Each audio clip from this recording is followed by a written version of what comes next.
Hi guys, welcome to Vision World. This channel is for the people who are interested in learning new things in science and technology. To know more and to stay connected, please visit the links in the description below.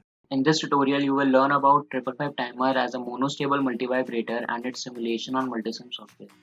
In the previous video, I have discussed about 555 timer as an astable multivibrator along with its simulation on Multisim. If you haven't seen it yet, no worries, you can find the link of that tutorial in the description of this video.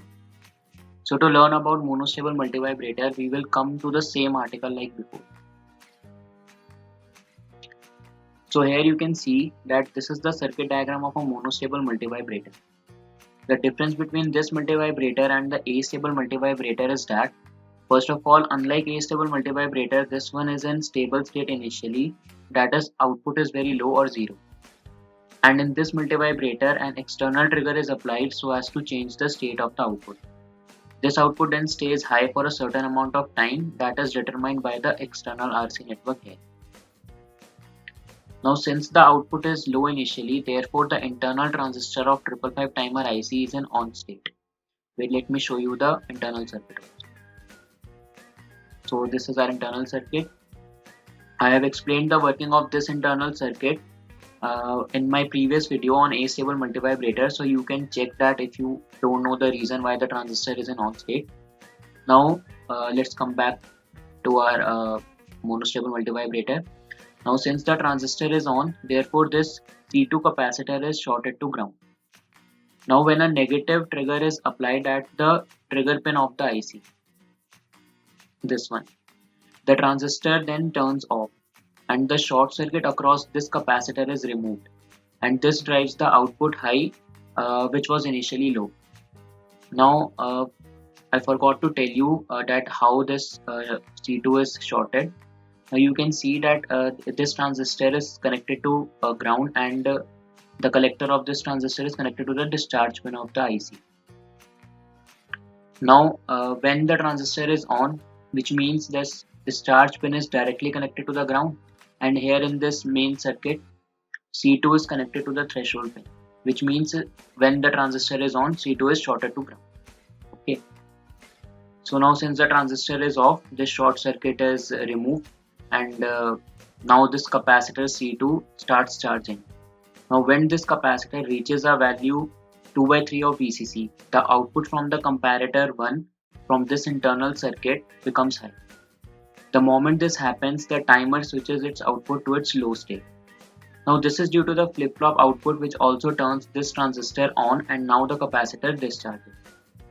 This continues until the trigger is applied again, and then the cycle repeats.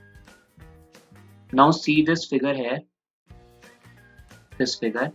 It is clear that when a negative trigger is applied, output becomes high. This is the negative trigger, and you can see when the negative trigger is applied, the output becomes high.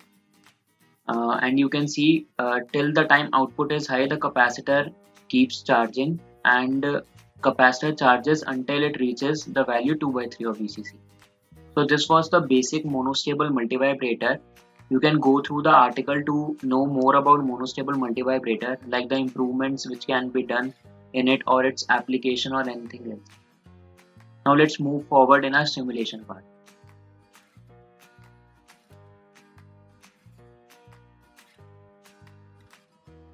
So I have already made the circuit in Multisim. This is the same circuit which you saw in the article. Now note that we have used a key here to provide the trigger to the circuit. You can find this key here. You have to go to place, component, and in group select the sources, and in sources select the last one, that is digital sources. And in digital sources you can find this interactive digital constant. So we have selected this one. Now what it does is, whenever a specific key is pressed, like here we have selected the key spacebar. When a specific key is pressed, it toggles. That is, if the initial value is 0, then after toggling the value becomes 1. So with its help we can provide the negative triggering very easily. I have used a 4-channel oscilloscope here instead of 2. Now you can find this 4-channel oscilloscope on this right edge. It is the 5th one from the top. Here you can select the 4-channel oscilloscope and place it. Now you have to connect this G terminal to ground, and the other A, B, C, D are the 4 channels. You can connect whichever you want. Now let's have a look at the output. First we have to turn on the circuit. Then we will open our oscilloscope. Here you can see that the value on this key is 1. So we have to toggle it because we need a negative trigger. Now when we toggle it and we keep toggling it, you can see whenever there is a negative trigger, we are getting a high output, and for that time our capacitor is charged. We might be getting some glitches or some kind of error, but that is due to that circuit only. And you can go through my article and see that we have also a improved circuit for monostable multivibrator. Now that is used to reduce these errors in this output. So this is it for this article. If you like our work and want to learn more, please support us by giving us a like and do share the video. Don't forget to subscribe and press the bell icon to get a notification whenever a new video is uploaded.